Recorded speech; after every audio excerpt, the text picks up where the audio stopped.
आदाब, इस्तकबाल है। मैं हूं आपके साथ अबू हुरैरा और आप देख रहे हैं खास प्रोग्राम कहकर ही मानेंगे। नाज़रीन, हिंदुस्तान में बढ़ती बेरोजगारी हमेशा ही तशवीश का बायस रही है। अब एक रिपोर्ट में ऐसी खबर सामने आई है कि गुज़िश्ता 5 सालों में 2 करोड़ से ज्यादा मुलाजमतें कम हुई हैं। इस रिपोर्ट में चौंकाने वाली बात यह है कि मुल्क में 45 करोड़ लोग ऐसे हैं जिन्होंने मुलाजमत की तलाशी ही अब एक तरह से तर्क कर दी है। कांग्रेस के साबिक सदर राहुल गांधी ने बेरोजगारी के मामले पर मरकज की मोदी हुकूमत को निशाना बनाते हुए ट्वीट किया है कि नए हिंदुस्तान का नया नारा, हर घर बेरोजगारी, घर घर बेरोजगारी। सवाल यह उठता है कि क्या वाकई जो बात राहुल गांधी कह रहे हैं इसमें सच्चाई है? क्या वाकई मुल्क मईशत की पटरी से उतर रहा है?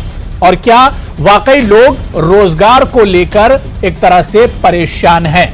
आज इसी को हम समझने की कोशिश करेंगे, क्योंकि सियासत में तो इल्जाम और जवाबी इल्जामात का सिलसिला चलता ही रहता है, लेकिन हकीकत क्या है? क्या वाकई में एक नाजुक मोड़ पर इस वक्त मुल्क खड़ा है रोजगार को लेकर, और वाकई में जो बेरोजगारी है वो दिन ब दिन बढ़ रही है? इसी पर चर्चा करेंगे।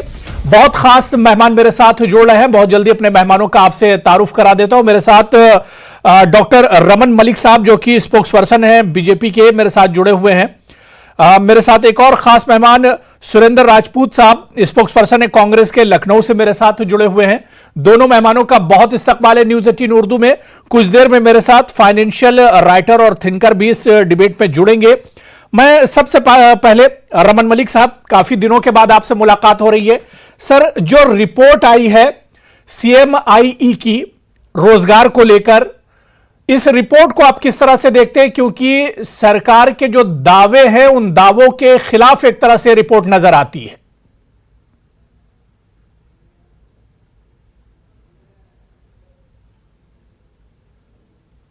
रमन मलिक जी। जी जी, आवाज आ रही है आपको? जी जी जी जी सर, कंटिन्यू कीजिए।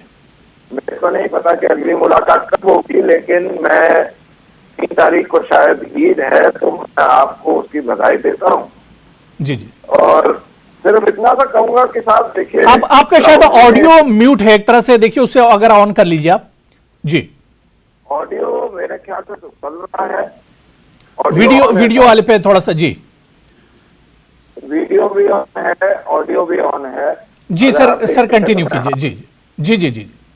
तो जो राहुल जी ने ट्वीट करा है वो बड़ा सुंदर सा ट्वीट है, उसमें गाड़ियों की कंपनियों का लिखा हुआ है, तो बहरहाल उससे बात शुरू कर लेते हैं।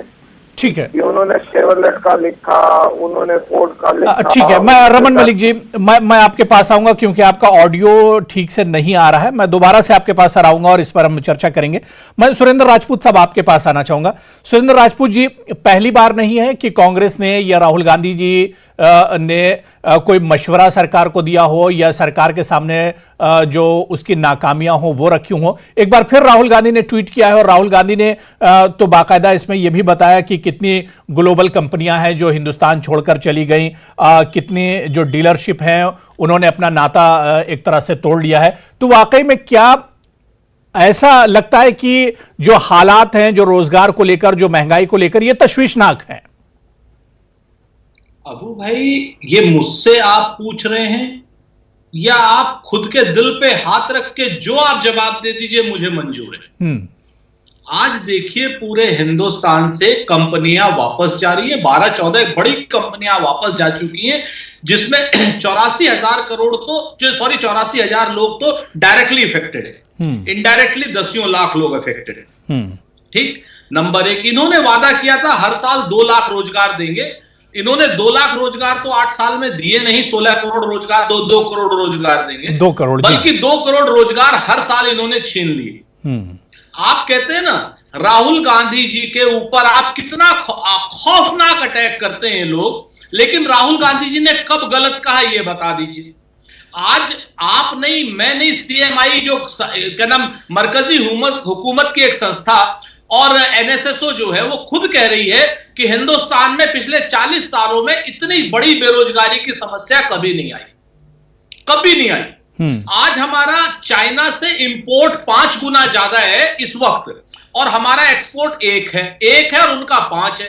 तो उससे क्या है कि बेरोजगारी लगातार बढ़ रही है, घट नहीं रही, लगातार बढ़ रही है। और कहते हैं ना, और क्या नाम, राहुल गांधी के ऊपर अटैक करते करते ये लोग भूल जाते हैं कि नरेंद्र मोदी जी के ऊपर अटैक करना हो। जैसा मुनीर नियाजी ने कहा था कि जरूरी बात कहनी हो, कोई वादा निभाना हो, बहुत देर कर देता हूं। ये बहुत देर करने वाले लोग हैं, ये खौफनाक मंजर को लाने वाले लोग हैं, ये लोग सांप्रदायिकता से वोट इकट्ठे करने वाले लोग हैं, ये रोजगार देने वाले लोग नहीं, ये रोजगार डंडे के जोर पर छीनने वाले लोग हैं। और एक नहीं बताऊं मैं आपसे, आप उठाइए पीएसयूज को, पूरे देश के पीएसयूज बेच दिए जो हमने बनाए। इवन 4-5 पीएसयू अटल बिहारी वाजपेयी जी ने भी बनाए थे। ये इकलौते ऐसे प्रधानमंत्री हैं पूरे देश में पिछले 70 साल में जिन्होंने एक भी पीएसयू नहीं बनाया, लेकिन 40 से ज्यादा पीएसयू बेच दिए। अब जब पीएसयू बेच देंगे आप, तो वहां रोजगार कहां से मिलेगा? आप जब क्या नाम फॉरेन इन्वेस्टमेंट डिक्लाइन करेगा, तो रोजगार कहां से मिलेगा? आज की डेट में आप किसी भी आप देख ले, केंद्र सरकार के 29 लाख पदों को कम किया। अभी ये देहरादून की आप मैं बात कर रहा हूं, उत्तराखंड की, शायद 1 लाख कुछ हजार पद थे जो इन्होंने बाकायदा यूजीसी की रिपोर्ट मानते हुए वो पद ही एबॉलिश कर दिए जी। उत्तर प्रदेश में यही साजिश चल रही है कि ये जो पुराने पद हैं इनको, इनका सृजन ही खत्म कर दीजिए। तो ये हर तरीके से इन्होंने रोजगार के ऊपर अटैक किया है और नौकरी देना नहीं चाहते, और उसके बाद राहुल गांधी जी के ऊपर अटैक करते हैं।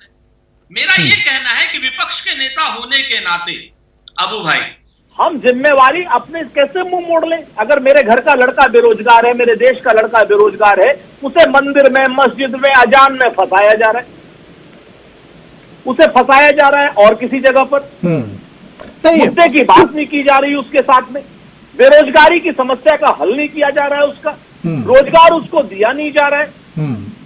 तेल और महंगाई बढ़ाते जा रहे हैं लेकिन रोजगार नहीं दे रहे, बाकी सब चीजें कर रहे हैं। रेलवे के सुरेंद्र राजपूत साहब, रोजगार का मसला तो जब ये सरकार नहीं थी तो इससे पहले की सरकारों में भी था।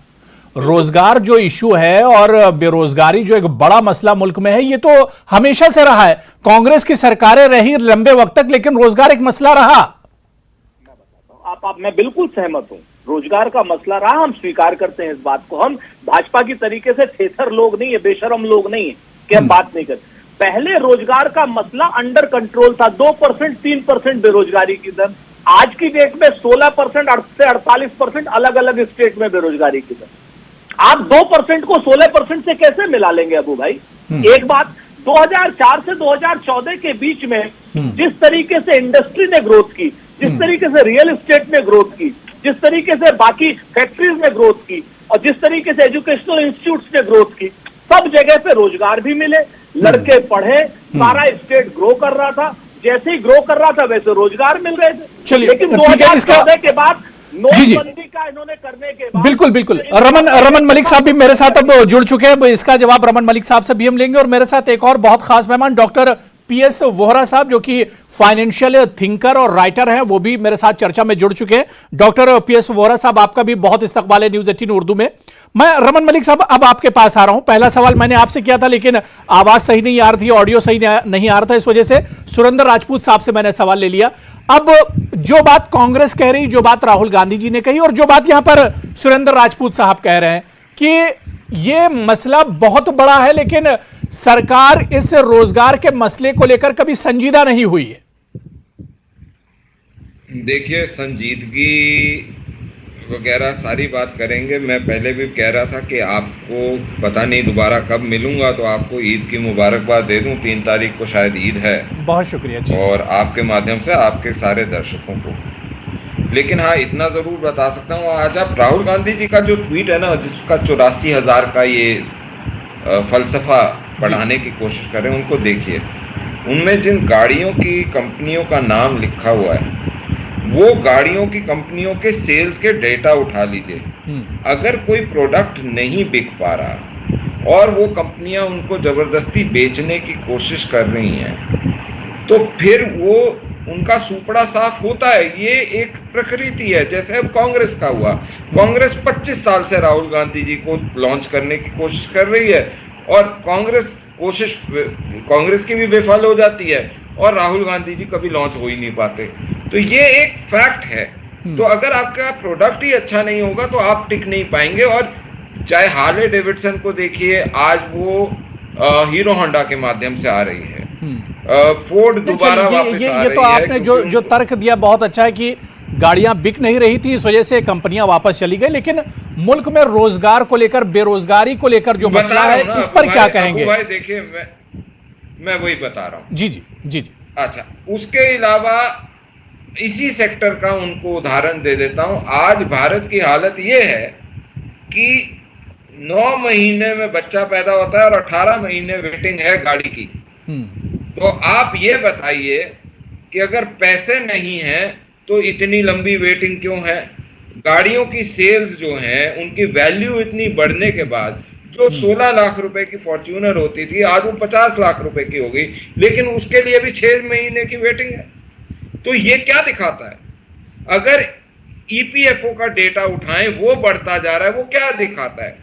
आईएमएफ की अभी रिपोर्ट आई कि विश्व की सबसे बड़ी इकोनॉमीज में से सबसे ज्यादा तेज बढ़ने वाली, जब पूरी दुनिया नीचे जा रही है, भारत 8.2 है। उसके ऊपर भी कांग्रेस को और कुछ लोगों को शक होगा। लेकिन उसके अलावा जो अति गरीब हैं, जो वर्ल्ड बैंक की रिपोर्ट आई कि पुअरेस्ट ऑफ पुअर जो है उसकी ऑलमोस्ट खत्म हो गया भारत में, उसके लिए भी आपको शक होगा। आप उसमें यानी कुल मिलाकर रमन मलिक साहब, आप ये कहना चाह रहे हैं कि राहुल गांधी ने जो ट्वीट किया, इसमें सच्चाई कुछ नहीं है, इसमें कोई सच्चाई नहीं है।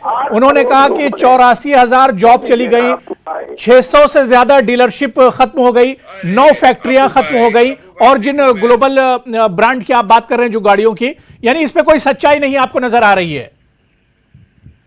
साहब, मैं तो फिगर्स के साथ बोल रहा हूं। अगर मैं झूठ बोलूं तो आपके प्रोग्राम पे आके माफी मांग लूंगा, और नहीं तो जो इल्जाम लगा रहे हैं वो माफी मांग लें। फिगर्स के साथ बात करें कि कौन सी गाड़ी की कितनी सेल थी, ये बता दें।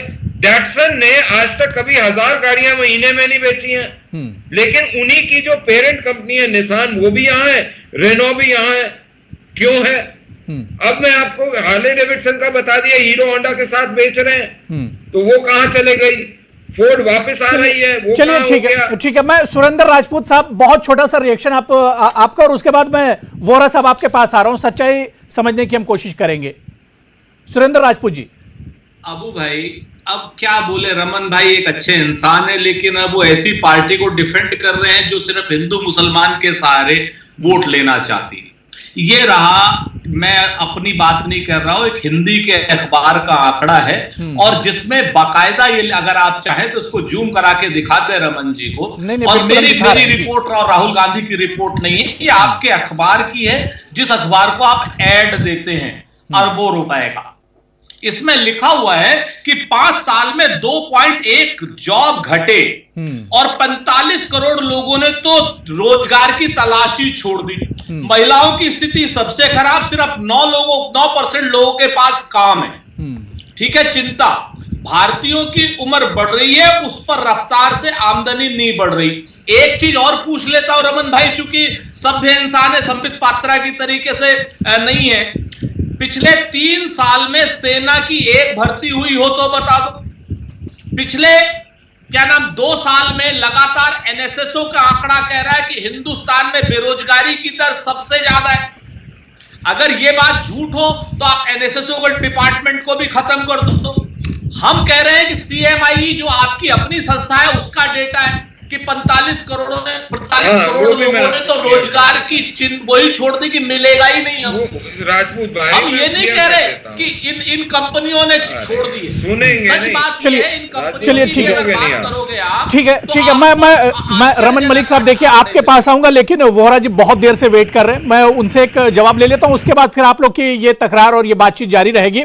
डॉक्टर पीएस वोहरा साहब, जो रिपोर्ट है सीएमआई की, इस रिपोर्ट को किस तरह से आप देखते हैं, और मुल्क में रोजगार को लेकर, अनएम्प्लॉयमेंट को लेकर जो सिचुएशन है उसे किस तरह से देखते हैं? सच्चाई क्या है? क्योंकि सर, जो अगर हम सियासी बयानबाजी की बात करें तो जाहिर सी बात है कि अपोजिशन हमेशा सरकार पर सवाल उठाता है, सरकार के अपने कुछ तर्क रहते हैं और अपोजिशन के अपने तर्क रहते हैं, लेकिन सच्चाई क्या है सर?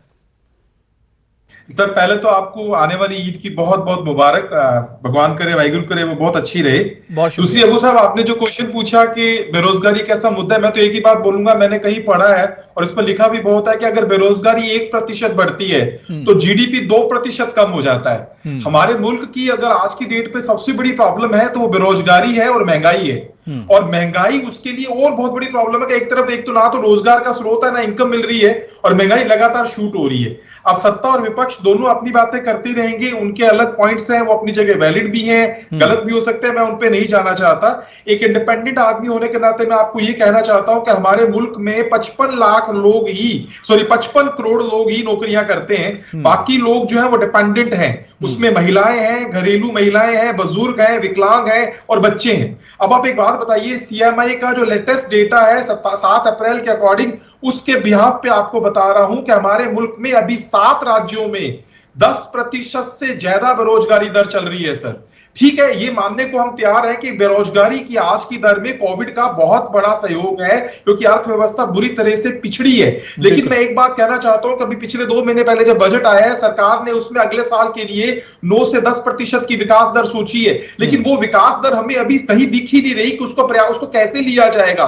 ना तो सरकार महंगाई को कंट्रोल करने की कोशिश कर रही है, ना कहीं पे भी बेरोजगारी के एफर्ट है।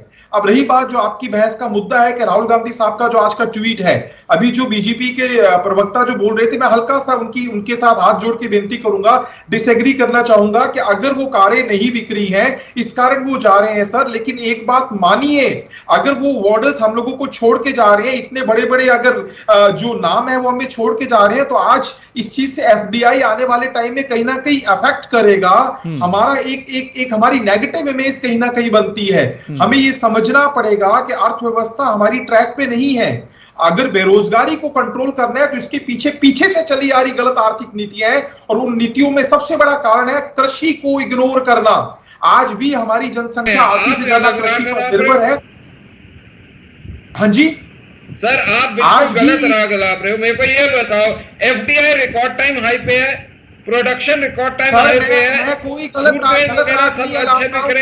मैं सिर्फ ये कहना चाहता हूं कि अगर बड़े ब्रांड्स छोड़ के जा रहे हैं तो ये कहीं ना कहीं हमारे मुल्क की गलत स्थिति को बताता है। लेकिन एक मिनट, मुझे आप मेरी अबू साहब मेरी बेनती है, मुझे नहीं ठीक है, मैं रमन मलिक जी, देखिए वोहरा साहब कोई सियासी शख्स नहीं है, वोहरा साहब किसी पार्टी से नहीं आते और किसी पार्टी की तर्जुमानी भी नहीं कर रहे हैं। मैं मलिक जी में आ रहा हूँ, रमन मलिक जी में आ रहा हूँ, वोहरा जी जल्दी से बात पूरी कर लीजिए, मैं आ रहा हूँ जी। मुल्क की आज की परिस्थिति की पीछे से 70 साल से चली आ रही नीतियां है साहब। कृषि क्षेत्र को अगर इग्नोर नहीं किया गया होता तो आज हमारे मुल्क की बेरोजगारी की वो कंडीशन नहीं होती है। बिल्कुल। आज 50% जनसंख्या मात्र 16 रुपए कमा रही है साहब। ठीक है रमन मलिक जी, ठीक है रमन मलिक जी, क्या वाकई में जो रिपोर्ट है, ये रिपोर्ट तो हमारी अपनी रिपोर्ट है और इस रिपोर्ट के बाद आप देखिए कि इस रिपोर्ट में चौंकाने वाला आंकड़ा है कि पिछले 5 साल में 2 करोड़ से ज्यादा जो है वो नौकरियां एक तरह से घटी हैं और इसके अलावा जो 45 करोड़ लोग अब उन्होंने एक तरह से जॉब सर्च करना ही छोड़ दिया है। मतलब हालात को इतनी आसानी से नहीं लिया जा सकता है। रमन मलिक साहब, सर इस देश के अंदर इस समय 45 यूनिकॉर्न्स पैदा हुए, क्या वो ऐसे ही हो गए? क्या जिस प्रकार से भारतीय जो इंडस्ट्री है वो बढ़ रही है वो ऐसा ही हो गया? उसके सेल्स फिगर देख लीजिए, सब जगह बढ़ोतरी है। उसके अलावा मैं आपको एक और चीज बताता हूँ, जो क्वांटम साइज इकोनॉमी का है वो बढ़ रही है। अभी वोरा साहब ने बड़ा अच्छा बोला कि अगर 1% जॉब घटती है तो 2% जीडीपी घटती है। बिल्कुल। उसके साथ साथ वो ये बताना भूल गए कि पूरे वैश्विक स्तर पे यूक्रेन वॉर की वजह से अर्थव्यवस्था पूरे विश्व की चरमराई हुई है। जहां तक यूक्रेन जंग तो अब हो रही है सर, सरकार में तो आप लोग 8 साल से हैं, यूक्रेन जंग तो अब हो रही है। अरे यार फिर बीच में शुरू।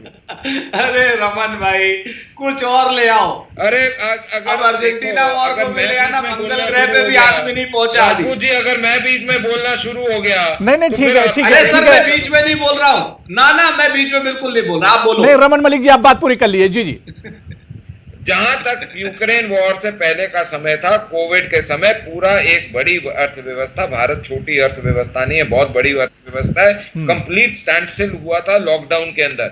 उससे पहले की जो व्यवस्था थी उसमें कोई दिक्कत नहीं थी, चीजें बहुत अच्छे से बढ़ रही थी और ये राजपूत साहब मान रहा था। उसके बाद भी आईएमएफ ने डेटा दिया तो 9% के करीब की ग्रोथ बताई थी। मैं आज भी आपको एक चीज बोल रहा हूं, जब वी शेप ग्रोथ आई थी तो आपके प्रसिद्ध वो इकोनॉमिस्ट रघुराम राजन बोलते हैं ये खतरनाक है, और जब नहीं आए तो बोलते हैं ये क्यों नहीं हो रहा। ये जो आपका चिट भी मेरी पट भी मेरी है, और कुछ बुद्धिजीवी जो अपने आप को ये समझते हैं कि सारी, जैसे वो बोलते थे मनमोहन सिंह जी से अच्छा कोई अर्थशास्त्री नहीं है, लेकिन ये बताना भूल गए कि वो जो ऑयल बॉन्ड दिए थे जिसके ऊपर 6.5 से लेकर 8.5% का इंटरेस्ट गारंटी करा था। सुरेंद्र राजपूत साहब अब इसका जवाब दे रहे हैं, मैं कोई सवाल नहीं कर रहा हूं, आपके ही बात का जवाब दे रहे हैं सुरेंद्र राजपूत साहब जी। जो 1,44,000 करोड़ रुपए के ऑयल बॉन्ड थे वो 3,44,000 करोड़ वापस करना है, ये जवाब दीजिए ना। मैं देता ठीक है, तो जवाब सारा दे देता हूं, सारा दे देता हूं। जी। रमन जी, आप तो बहुत बड़े अर्थशास्त्री हैं, प्रणाम है आपको। 2004 में जब कांग्रेस ने को अर्थव्यवस्था दी थी अटल बिहारी वाजपेयी जी ने, तो 710 बिलियन डॉलर की थी हिंदुस्तान की, और जब हमने श्री नरेंद्र मोदी जी को, यानी डॉक्टर मनमोहन सिंह जी ने नरेंद्र मोदी जी को दी थी अर्थव्यवस्था, तो वो 2.1 ट्रिलियन डॉलर की थी। 2.1 ट्रिलियन डॉलर की कितने गुना बढ़ाई, आप अर्थशास्त्री हो, अपने हिसाब से लगा लेना। और नरेंद्र मोदी जी ने पिछले 8 साल में 2.1 ट्रिलियन डॉलर की इकोनॉमी को मात्र 2.3 ट्रिलियन डॉलर की किया है 8 साल में। 2.1 ट्रिलियन डॉलर को 2.3 ट्रिलियन डॉलर कर पाए हैं अभी तक, और हमने 710 बिलियन को 2.1 बिलियन किया। अब आ जाओ कि 2 साल दुनिया के अंदर जो कोविड की महामारी रही है उसने पूरी दुनिया की अर्थव्यवस्था तबाह कर दी। आप कहानी अलग बता रहे हो, आप बीच में कोविड का जिक्र क्यों नहीं करना बोलते हैं कि पूरी दुनिया बंद हो गई। आपने 2014 में 3 रुपए 50 पैसे, अगर आप ऐसे बोले 10 रुपए ये हुआ तो मान जाता है, आपने बढ़ा के 32 आप सूझने वाला नहीं है, और 26 लाख आप रणदीप सूझने वाला थोड़ी हो जो झूठ बोलोगे, उसमें से 3 लाख करोड़ रुपए आप रणदीप सूझने वाला हो तो झूठ बोलोगे। बताओ आप रणदीप जैसा लुटेरा तो कोई पैदा नहीं हुआ है, फिर क्यों ऐसे कर रहे हो? लुटेरे हो आप जनता के रुपए के। 23 लाख अरे करोड़ वो वापस लुटेरे करो। पूंजी वाले कौन है पता है, कोलगेट वाले कौन है नहीं, पता नहीं, है, अब आप कॉमनवेल्थ 2G, वाले 3G, कौन है 4G, पता है, जीजाजी सब पे आ पता जाओ। है। नहीं, देखिए टीवी पर आकर इस तरह से हम आपस में बहस तो कर सकते हैं, लेकिन आवाम के सामने जो मसला रोजगार का है, इस पर सरकार को सोचना होगा, इंतजामिया को इस पर सोचना होगा, और सबसे बड़ी जिम्मेदारी सरकार की बनती है। अगर सरकार में आते वक्त 2 करोड़ हर साल नौकरियां देने का वादा किया गया था, वो वादा पूरा अगर नहीं हो रहा है तो कहां पर कमी रह जा रही है, या जो रिपोर्ट आई है इस रिपोर्ट में कहां पर कमी है, या रिपोर्ट की आखिर सच्चाई क्या है, इस पर तो एक तरह से सरकार को सोचना होगा। जाहिर सी बात है कि अपोजिशन के अपने कुछ अलग तर्क हैं, सरकार के अपने तर्क हैं, लेकिन आवाम को रोजगार चाहिए, आवाम को 2 वक्त खाने के लिए रोटी चाहिए, और अगर उसमें भी परेशानियां हो रही हैं और आवाम रोजगार को लेकर परेशान है, और वाकई में यह रिपोर्ट चौंकाने वाली है, इस पर सरकार को भी सोचना होगा कि कमी कहां रह जा रही है, जो वादे हैं, जो उनके दावे हैं, उनमें क्या वाकई में एक तरह से कमी है, यह सरकार को देखना होगा। बहुत बहुत शुक्रिया डॉक्टर रमन मलिक साहब मेरे साथ जुड़ने के लिए, सुरेंद्र राजपूत साहब आपका भी बहुत बहुत शुक्रिया, और डॉक्टर PSU वोहरा जी, सभी का बहुत बहुत शुक्रिया डिबेट में जुड़ने के लिए। आदाब।